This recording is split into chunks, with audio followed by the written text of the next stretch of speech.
अस्सलाम वालेकुम जी व्यूवर्स, कैसे हैं आप लोग। आज एक बिल्कुल न्यू कहानी के साथ दोबारा हाजिर हैं आपकी खिदमत पे।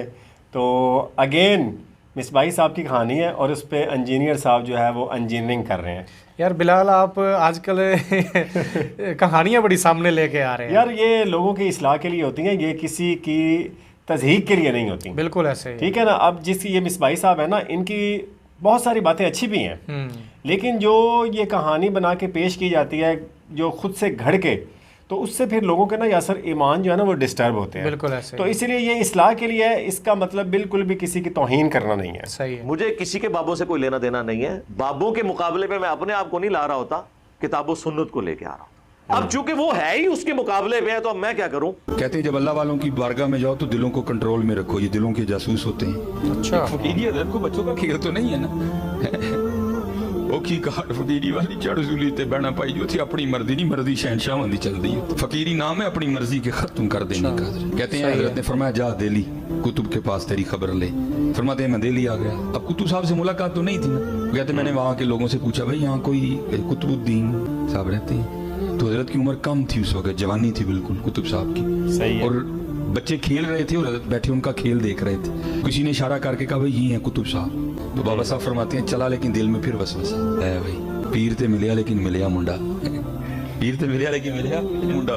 फरमाते जब मैं करीब गया ना तो मुझे आपने खड़ा किया और अपने हुजरे में चले गए।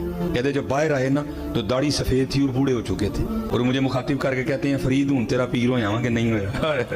बाबा साहब कहते हैं कि मैं कदमों में गिर गया। मैंने कहा हुजूर माफी दे दे। बाबा साहब कहते हैं कि मैं कदमों में गिर गया। रूह मैंने तब्दील हो कहा जाता था यासर। फरमाने लगे ओ फरीद, तो तुझे दुकानदार से क्या लगे, तुझे तो सौदे से गर्ज होनी चाहिए। हाँ, सौदा ना मिलेगा तो फिर तू गिला करना, तुझे जवानियां बुढ़ापे से क्या लगे। बहरहाल बातें तो बहुत। मैं तो कुछ नहीं कर सकता। फिर बुखारी और मुस्लिम दोनों में हदीस है उसामा इब्ने ज़ैद के बारे में। वो कहते हैं एक जंग के दौरान एक काफिर से जब मैं लड़ रहा था, वो मेरी तलवार के नीचे आया तो उसने कलमा पढ़ दिया। मैंने फिर भी उसे कत्ल कर दिया कि ये डर के कलमा पढ़ रहा है। लेकिन दिल में कलक था, गिल्ट था। कुछ अरसे बाद अल्लाह के नबी अलैहिस्सलाम से अर्ज की कि अल्लाह के रसूल, इस तरह जंग के दौरान एक काफिर जब मेरी तलवार के नीचे आया, उसने कलमा पढ़ दिया लेकिन फिर भी मैंने उसे मार दिया। तो आपने फरमाया उसामा जब उसने कलमा पढ़ दिया था तो तूने उसे क्यों मार दिया? कहने लगे या रसूलल्लाह, उसने डर के कलमा पढ़ा। सही। आपने फरमाया उसामा क्या तूने उसका दिल चीर लिया था? उसामा तू क्या करेगा, उसामा तू क्या करेगा।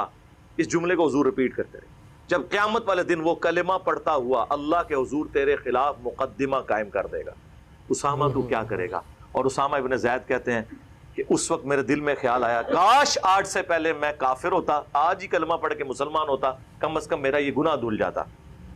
उसामा इब्ने ज़ैद ने जो इज्तिहाद किया वो बिल्कुल दुरुस्त था। हम भी यही करते हैं कि डर के पढ़ा, लेकिन जाहिर गलती के चांस तो हैं, हो सकता है डर के ना पढ़ा हो। तो बेनिफिट ऑफ डाउट एक काफिर को भी रसूलुल्लाह ने दिया, जो आपको मुसलमान उलमा नहीं देते हैं। जुनैद जमशेद ने सामने आके माफी मांगी, उलमा ने कहा नहीं, अंदरूनी मांगी। देखा आपने। तो उसामा इब्ने ज़ैद को जब हुजूर ये कह रहे थे कि क्या तूने उसका दिल चीर लिया था, तो उसामा को तो आगे से ही कहना चाहिए था कि इस उम्मत के बड़े से बड़े वली, गौस, कुतुब, अब्दाल, वो अपने मुरीदों के दिलों के हाल जानते हैं। कहते हैं जब अल्लाह वालों की बारगाह में जाओ तो दिलों को कंट्रोल में रखो, ये दिलों के जासूस होते हैं। और वो पूरी कायनात उनके सामने इस तरह होती है जिस तरह तेली के ऊपर राई का दाना। तो मैं तो औलिया अल्लाह का सरदार हूं, और मेरे बारे में आने वाले लोग कहानियां भी कराएंगे कि कोई अदना सहाबी भी हो, उसामा तो बहुत आला सहाबी है, अदना सहाबी भी हो, उसके घोड़े के कदमों की खाक घोड़े के नथरों में जो जाके लगती है, उसको भी कोई गौस, कुतुब, अब्दाल नहीं पहुंच सकता। या रसूलल्लाह, जब गौस, कुतुब और अब्दाल दिल का हाल जान लेते हैं तो या रसूलल्लाह मैंने वाकई दिल चीर लिया था और मुझे पता चल गया था कि उसके दिल में क्या है। ये कहा उन्होंने। तो फिर मैं ये अगर अर्ज करूं कि अगर उसामा इब्ने ज़ैद किसी के दिल का हाल नहीं जानते तो बाप-ए-दिशाही कोई नहीं। अबू दाऊद में, इब्ने माजा में हदीस है, एक सहाबी ने हुजूर को सजदा किया। आपने फरमाया सर उठा, ये क्या कर रहा है? कहा रसूलल्लाह मैं वो हीरा नामी जगह में गया था इराक में, वहां पे लोग अपने सरदार को सजदा करते हैं, तो आप तो अल्लाह के रसूल हैं। आपने फरमाया जब मैं फौत हो जाऊंगा और तुम मेरी कब्र से गुजरोगे, क्या मेरी कब्र पे भी सजदा करोगे? नहीं या रसूलल्लाह। तो फरमाया फिर मुझे क्यों सजदा कर रहे हो? अगर मैं सजदा जायज समझता तो बीवियों से कहता कि अपने खामिदों को सजदा करें उस हक के सबब जो अल्लाह ने उनको दिया है। उन्होंने आगे से नहीं कहा कि इश्क दे चले नंबर रह गए। तो इस तरीके से जब हम ये बातें करते हैं तो हमारा मकसद ये होता है कि आपके दिमाग खोले। बाकी तो लोगों को तो बुरी लगती हैं बातें, मुझे पता है, कुरान की दावत लोगों को बुरी लगती है, इसलिए आपको सदियों से बताया गया कुरान और हदीस डायरेक्ट नहीं पढ़ना, गुमराह हो जाओगे। ये उसका इक्विवेलेंट वर्ड था, क्योंकि जो कुछ इन्होंने बताया था वो उसके बिल्कुल खिलाफ। लेकिन अगर आप कुरान और सुन्नत को पढ़ेंगे तो वक्ती तौर पे आपको कोफ्त होगी। जिस तरह एक बंदे को जब फोड़ा पीप ज़दा हो जाता है ना, उसको जब कट लगाया जाता है ना, उस वक्त उसे एक तकलीफ जरूर होती है, लेकिन जब उसका जख्म साफ हो के 1-1.5 हफ्ते में रिकवरी शुरू हो जाती है ना, फिर वो कहते हैं यार मैंने तो इतने महीने तकलीफ काटी इसकी वजह से। जिस मुजार से गुजरता था झुक के गुजरता था। हाँ जी, अगर मैं वो गाड़ी का ड्राइवर था तो जो मजार आता था वो तो 10 रुपए दूर से ही सड़क पे फेंक के जाता था। अल्लाह का शुक्र है तौहीद पे आए हूं तो सुकून हो गया, ये फोड़ा जब से खत्म हुआ है, एक अल्लाह का हो गया हूं। लेकिन उस वक्त चीरा लगते हुए तो तकलीफ होती है, होगी, मुझे पता है। अब अगर मैं कुरान से ये आयत बयान करूं, सूरह अल-अनाम की आयत नंबर 15, जो सूरह यूनुस में भी मौजूद है, सूरह अज़-ज़ुमर में भी, कुल इन्नी अखाफु इन असैतु रब्बी अज़ाब यौमिन अज़ीम। ऐ नबी तुम फरमाओ कि अगर मैं भी अपने रब की नाफरमानी करूं तो मुझे भी इस बात का डर है कि बड़े दिन का अजाब मुझे भी आ पकड़ेगा। अल्लाहु अकबर। मेरे भाई, जब ये मैं आयत बयान करता हूं और इसके मुकाबले पे आपके बुजुर्ग ये क्लेम करते हैं कि हम उस वक्त तक जन्नत में नहीं जाएंगे जब तक कि अपने मुरीदों को ना लेके चले जाएं, जो हमारे सिलसिले में बैत हो गया वो क़यामत वाले दिन बगैर हिसाब व किताब के बख्शा जाएगा। और मैं जब ये हदीस बयान करता हूँ इसको सपोर्टिव, ये तो नबी इस्लाम के बारे में आपने फिर इसे ब्रीफ किया, सही मुस्लिम की हदीस, कि जिसे क़यामत के दिन उसके अमल ने पीछे छोड़ दिया, उसका नस्ब, उसकी रिश्तेदारी उसे आगे नहीं लेके जा सकेगी। और बुखारी और मुस्लिम की मुत्तफ़क़ुन अलैह हदीस, ऐ मेरी बेटी फातिमा, इस बात पे मत अकड़ना कि तुम अल्लाह के नबी की बेटी हो। अगर अल्लाह ने तुम्हें पकड़ लिया तो मैं अल्लाह के हुजूर तुम्हारे कुछ काम नहीं आऊंगा। ये सईदा फातिमा को हमारे लिए कहा जा रहा था, वो तो बुखारी मुस्लिम में है, जन्नती औरतों की सरदार है। सही बात है। लेकिन उनको ये बात करके उम्मत को बताई जा रही थी कि जब फातिमा का ये स्टेटस है और उसके बारे में मैं अल्लाह का महबूब सल्लल्लाहु अलैहि वसल्लम होने के बावजूद ये कह रहा हूं, तो अब जब कभी कोई ये कहे ना कि जो मेरे सिलसिले में बैत हो मैं उसे जन्नत में ले जाऊंगा, मैं उस वक्त तक जन्नत में नहीं जाऊंगा जब तक कि उसे ले ना जाऊं, तो आपने इंजीनियर साहब की बात गौर से सुननी है कि बाबे शाही कोई नहीं। जी यासिर भाई, आज की वीडियो से हमने क्या सीखा भला?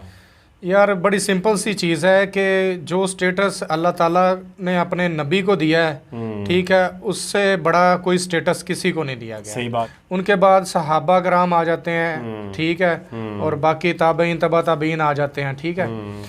अच्छा, अब हमने बहुत सारी चीज़ें मंसूब कर ली हैं एक आम इंसानों के साथ कि वो दिलों का हाल मालूम कर लेते हैं। और यहाँ पे यासिर एक ये चीज़ भी मशहूर है कि किसी आम से बंदे को कहा जाता है जी जन्नत की चाबियां तो आपके पास हैं जी, हाँ, तो जन्नत तो आपने ही खोलनी है। इस तरह करके ना वर्डिंग इस्तेमाल की जाती है। हालांकि देखें ये कितनी बड़ी एक नाफरमानी है अल्लाह की, कि अल्लाह ताला के इख्तियार में जन्नत है ना, जन्नत दोज़ख तो अल्लाह ताला के इख्तियार में है ना, लेकिन एक आम से बंदे को जो उनकी नज़र में होता है कुछ, मतलब उनके लिए कुछ रुतबा रखता होगा, लेकिन उसके बारे में ये कहा जाता है कि ये जी जन्नत में ये हमें लेके जाएंगे। बिल्कुल ऐसा ही है। हालांकि उस टाइम आपको पता है बड़े बड़े जो अंबिया कराम हैं वो भी बोल नहीं सकेंगे, अल्लाह ताला की जलाल की ये कैफियत होगी। सही बात है। और यासिर जुम्मे के खुतबे में हम अक्सर ये सुनते हैं कि जो भी जितने भी पैगंबर आए हैं वो सारे कहेंगे या अल्लाह आज इस दिन सिर्फ हमें बख्श दे, हाँ, बाकियों की गारंटी हम नहीं देते। बिल्कुल ऐसा ही है। और ये बुजुर्ग बाबे कैसे गारंटी कर सकते हैं कि अब उस वक्त तक हम जन्नत में नहीं जाएंगे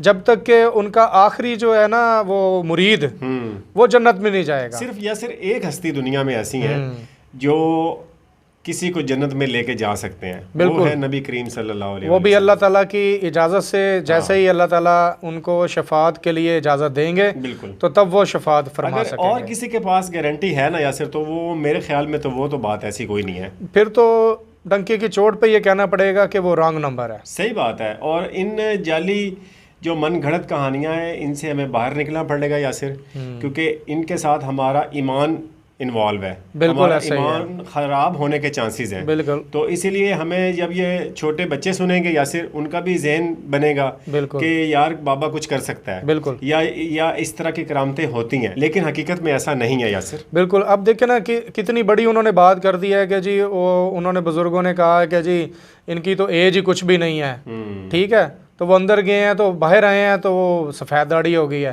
मतलब वक्त का पहिया इतनी तेज़ी से घूम गया। नहीं ऐसे हो ही नहीं सकता ना यार, ये पॉसिबल नहीं है ऐसा। आज मुझे कोई करके दिखा दे यार, ये पॉसिबल ही नहीं है। ये सिर्फ और सिर्फ लोगों को इम्प्रेस करने के लिए इस तरह की स्टोरी सुनाई जाती हैं ताकि लोग इम्प्रेस होके उन बाबा जी के मुरीद हो जाएं या उनके मोतकद हो जाएं। अच्छा बिलाल, मुझे एक बात बताएं व्यूअर्स, मैं आपसे भी एक क्वेश्चन करता हूं, क्या कभी ऐसा हुआ है कि एक मुरीद है वो हमेशा नजराने पेश करता है अपने पीर साहब को? मुख्तलिफ मोतकदीन जो होते हैं वो जाते हैं पीर साहब के पास, ठीक है, जो मुरीदीन होते हैं वो उनको चंदा भी देते हैं, ठीक है, उनकी खिदमत भी करते हैं, फ्रूट भी पेश करते हैं, ड्रेसेस पेश करते हैं, ठीक है, भी देते हैं, ठीक है, जो उनसे बन पड़ता है ना वो करते हैं अपने पीर साहब के लिए।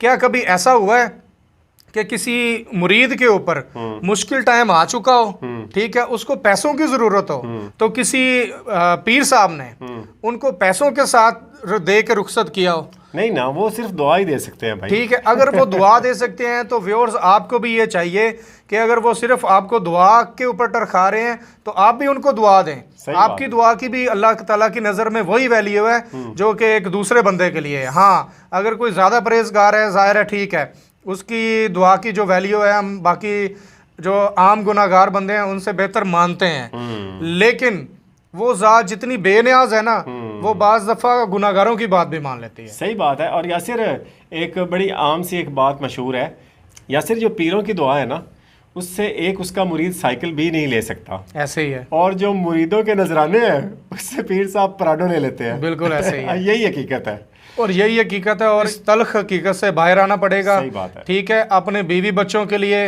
अपने रिश्तेदारों के लिए आसानियां पैदा करें। यही चीज़ें आपको रोज़े क़यामत बख्शवाने का सबब बनेंगी, और नबी पाक सल्लल्लाहु अलैहि वसल्लम की और अल्लाह ताला की मोहब्बत भी उसी के साथ होगी जो कि दीन के ऊपर सही सही अमल करेगा। बिल्कुल सही कह रहे हैं जी। तो ये थी आज की वीडियो जी। अगर आप चैनल पे नए हैं तो इसको सब्सक्राइब लाजमी करें। वीडियो देखने का बहुत शुक्रिया। अल्लाह हाफ़िज़।